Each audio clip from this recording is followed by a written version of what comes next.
Everyone, a couple new cars in the collection this week. First up is a pretty old diecast, but it's still new to the collection.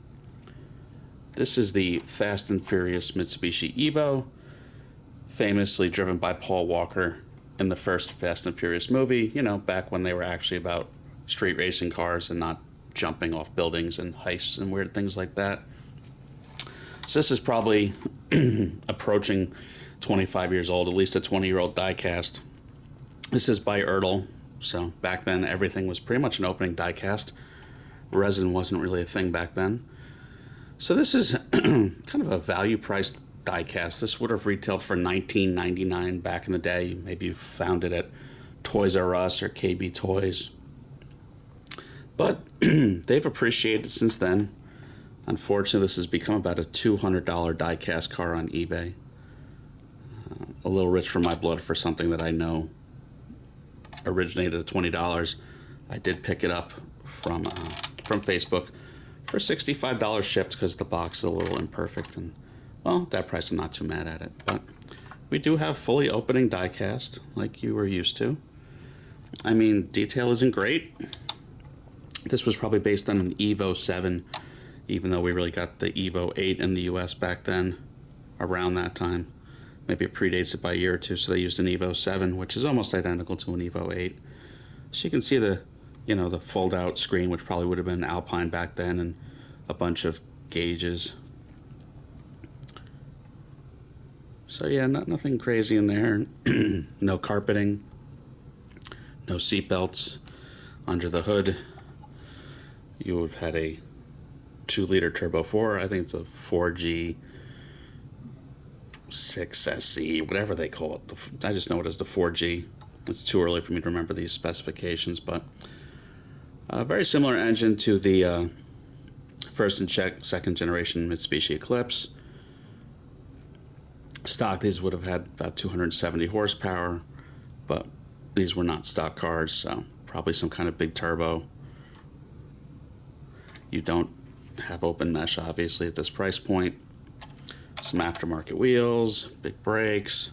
The rear doors do not open. Big silly wing.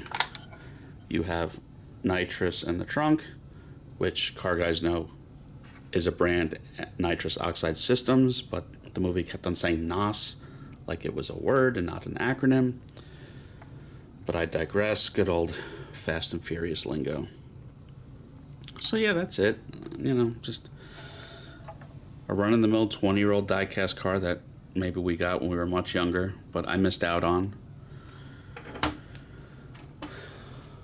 Packaging, your kind of Ertl window box that does at least acknowledge the movie. Like I said, a bit of a rough box. It came with the antenna separate that you glued on at the last second. Little blurbs about the movie. We're up to Fast and Furious, I guess, 10 or 11, I think they're working on now. You would think when your star dies, it kind of ends the movie, but not Fast and Furious world. So a little more obscure is another recent addition. This is a Skoda Superb, another Chinese dealership model. The Skoda Superb falls under the Volkswagen Audi group, car guy's favorite acronym. I'll let you figure that one out. So yeah, this is basically a reskinned Volkswagen. This was based on the American B6 Passat, the B6 platform. So as a glorified Volkswagen product, you have a Volkswagen engine, a variety of orientations, diesels and gasoline engines. This could be a 1.8 or a 2-liter turbo 4 with about 200 horsepower. Our Passat had a 2-liter turbo 4 with 200 horsepower, so that kind of makes sense. Everything opens. You do have carpeting in the trunk, but you will not be able to see that. Well, you can see a little bit. All 4 doors do open. Front door, rear door. Interior detail, again, pretty good. These dealership models are good bang for the buck. You do have carpeting. Let's see, the seats move 4.5. Well, the backrest at least move. So yeah, pretty good detail in there. And this one has a working sunroof, and it even has a working sunroof shade underneath it. So that's a little different. If it doesn't jam like it just did. But yeah, there's the working sunroof shades. That's pretty neat. Doesn't have a gas door lid that works. A lot of these do. It does have folding mirrors, which is neat. You can see the hood has quite a bit of paint rash. This is the downside to older diecast.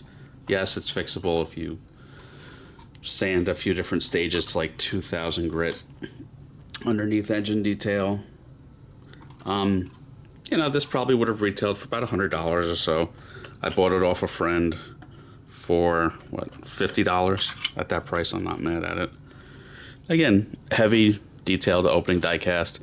It goes in what I call the orphan section of the collection, where I only have one of a car, so that's my first Skoda. Chinese dealership packaging. It says Skoda on one side, Volkswagen on another. So there you go. So that's it this week. I've definitely bought some cars recently, so some more reviews are coming. Everyone have a good one. Please like and subscribe.